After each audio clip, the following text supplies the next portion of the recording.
And now would like to have a conversation regarding our relations with Rwanda. And joining me now in studio is Ambassador James Kimonyo, who is High Commissioner from Rwanda to Kenya. Good morning, and thank you for joining us. Good morning, thank you very much. Maybe just to get a general view of how our relations is with Rwanda currently, before we come to the actual conference that's taking place in Nairobi. I think the long history of Rwanda-Kenya relationship, I should say that at the moment we're enjoying very friendly and warm friendship with Kenya, economic cooperation, social and businesses between our business leaders, the government to government, but also the citizenry. I mean, the ordinary people interact. They travel freely to Rwanda, and Rwandans travel freely to Kenya.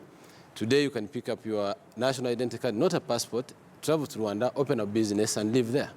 So I think that's an indication that the relationship between the two countries is very, very strong. Okay. Do you feel that Rwandese have the same warm feeling towards Kenya as Kenyans would feel towards Rwanda? Absolutely. I mean, I live here with my colleagues and we feel like we're at home because we mix very easily with people, we speak the language, and they're very receptive. And we feel, I mean, even the people who travel here for business, for leisure, they feel like they're at home because they communicate and interact with the people in this country very freely, and they find this place like their home. Okay. Yeah. So under the leadership of Uhuru Kenyatta and Jubilee government, how would you say the relation has been, and has it changed for the positive, for better, for worse?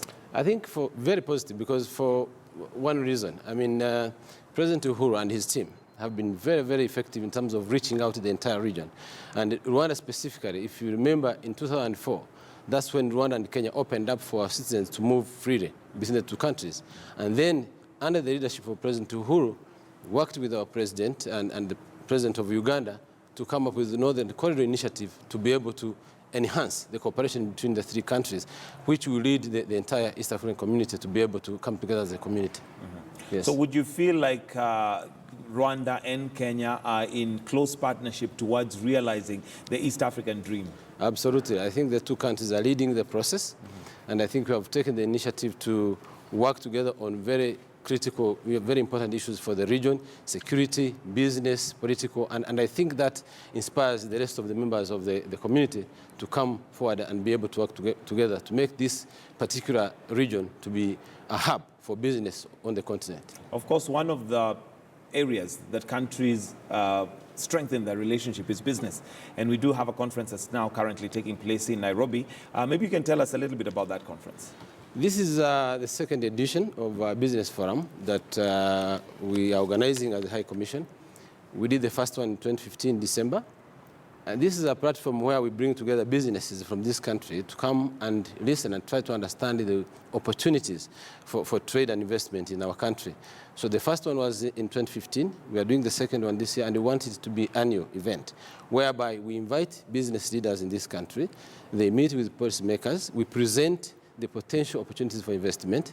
They identify the areas that they prefer to go into, and then we take it further after the meeting. So we're expecting more than 100 participants this morning at Intercontinental Hotel from 10 a.m., where we will present different projects. We are not talking about sectors, we're talking about specific projects that they can take up and start investment. Mm-hmm. Yeah. Was the 2015 one a success, and are there any things that possibly tangible projects that you can say this was realized after the conference? Yes. We invited about 102 companies that came at Windsor Hotel, out of which about 6 of them pursued specific projects. And we got recommendations from the participants, which we shared with our people back home. And those recommendations from different business leaders, including Kenyans, have helped the government to now do some reforms. For instance, when it comes to the real estate and the construction, most of the developers complained about the cost of houses because of the infrastructure involved when you do the real estate.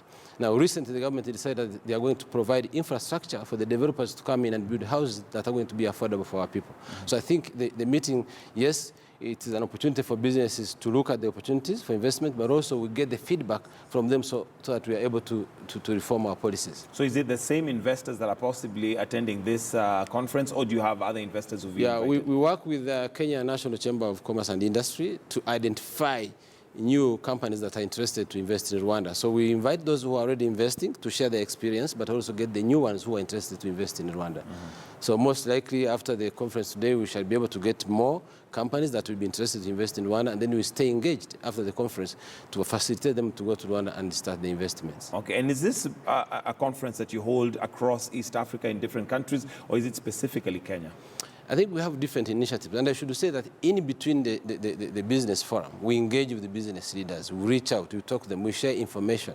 So I believe my colleagues around the region and beyond are doing the same in different ways, but we decided here as High Commission to do business forum, not to say that we don't do anything in between, but to capture the ideas from the business leaders, but also share the new information from the government in terms of facilitating the investors. For instance, today we'll be sharing the package of incentives that the government has put together to attract more investment. As we speak today, we are talking about more than $418 million investments from this country, and Kenya is now almost the third, largest investor in Rwanda. And so we get the opportunity to share the information, and that will definitely attract more investments from this country. Okay. Now, for neighboring countries, you'll find that the political climate can affect business in different countries. And Kenya is now preparing to go to the elections not too long from now. I know Rwanda also is not too far from having the elections based on what has been going on.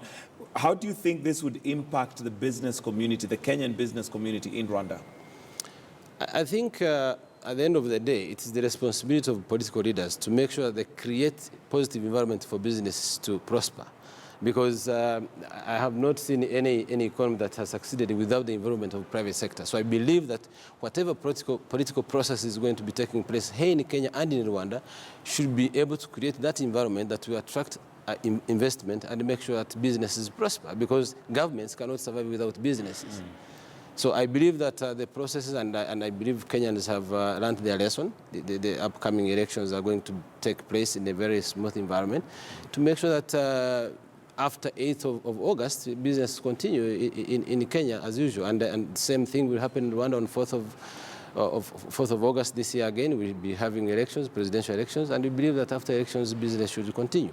So there's no point of being so nervous, because the political leaders, those who are involved in the process, are very conscious of the fact that they need to keep their countries stable to allow business and life to continue. What measures would you say that Rwanda is putting in place to ensure that Kenyan businesses, despite, because the political terrain definitely affects business, and elections are a big thing in all countries, what measures are in place to ensure that businesses in, Kenyan businessmen in Rwanda are protected? I mean, we have put in place, well, let me say that we have undertaken extensive reforms in terms of creating the very positive business environment. And that's why I've seen a lot of Kenyan businesses moving to Rwanda. And in the same vein, we have put in place laws and regulations to make sure that the investors' interests are protected, to make sure that they bring in their capital, they can easily export their capital. We have put in place incentives to make sure that they do business and succeed and make profit. But what is most important, as you are asking, it is putting in place instruments and measures to make sure that once you invest in Rwanda, your investment is protected, with or without elections, and whoever will be in power, your investments are protected forever. Now, one of the things that Rwanda, stands out in terms of business is the ability to open up and, register and have a company. I think it's about 24 hours that can be done. Do you think that's something that possibly Kenya should copy from Rwanda, given, of course, there are reasons why that it cannot be done? And how has that impacted Rwanda in terms of having business develop and turnaround time, shortened? Yeah, definitely. I think what we have to do as African countries, and what we have done as Rwanda, and I should probably mention that Rwanda is now, in terms of ease of doing business, is #1 in East Africa and #2 on the continent after Mauritius. And to be able to reach that kind of global ranking is because we have undertaken different reforms, including shortening the period for you to register business, how you register your property, how you pay taxes, how you apply for visa, for work permits and all. So that package of reforms that we undertaken has created that positive environment, and which has attracted a lot of investments from Kenya and beyond. So I think it's a question of the government deciding that things that are not necessarily, expensive for us, just to take policy decisions and changing laws, it takes no time for the government to do that, and that attracts a lot of investment. So I think the ranking that we've been getting for the past more than 5 years is because we have, every time we get the ranking, we look at where we have not done well, and that same year we do the reform to actually upgrade that particular area, and then in the next assessment, Rwanda becomes, does better than what it did. Are there specific challenges that maybe you could cite out that you possibly have experienced because of that fast tracking of registering a business? Because there could be challenges that come up with it. You might have many briefcase, businesses that come up and possibly end up working negative. What are some of the challenges possibly you'd highlight? I think what is most important is to have a process of vetting the companies that are applying. Make it easier for the company to apply, but put in place measures to, as you go along, to try and understand the type of the company that you have registered, because it's done online. Even if you went there physically, it takes 6 hours for you to register a business. And yes, you are right. I mean, you are likely to get some of the businesses that are not genuine. They will come in. But you have to put in place systems that are able to screen along the way and be able to tell the people who are involved that this is not the right thing to do. And then you allow those that are clean to be able to move faster than using, the scapegoat of screening to delay the rest of the businesses. Yeah. All right, finally, Ambassador, before we let you go, the conference that is taking place at the Intercon today, is it invite only? Is every businessman welcome? Yeah, it's every businessman welcome, but since we have the limit of space and things like that, we try to really look at different sectors, because we didn't want to find ourselves maybe addressing people who are involved in agribusiness. So we selected through the Kenya National Chamber of Commerce and Industry to get some specific sectors and people who are really have shown interest to invest in Rwanda than just bringing people to just listen and go. All right. Yeah. Thank you very much. That's Ambassador James Kimonyo, who is the High Commissioner Rwanda to Kenya. Thank you very much. Thank you very much.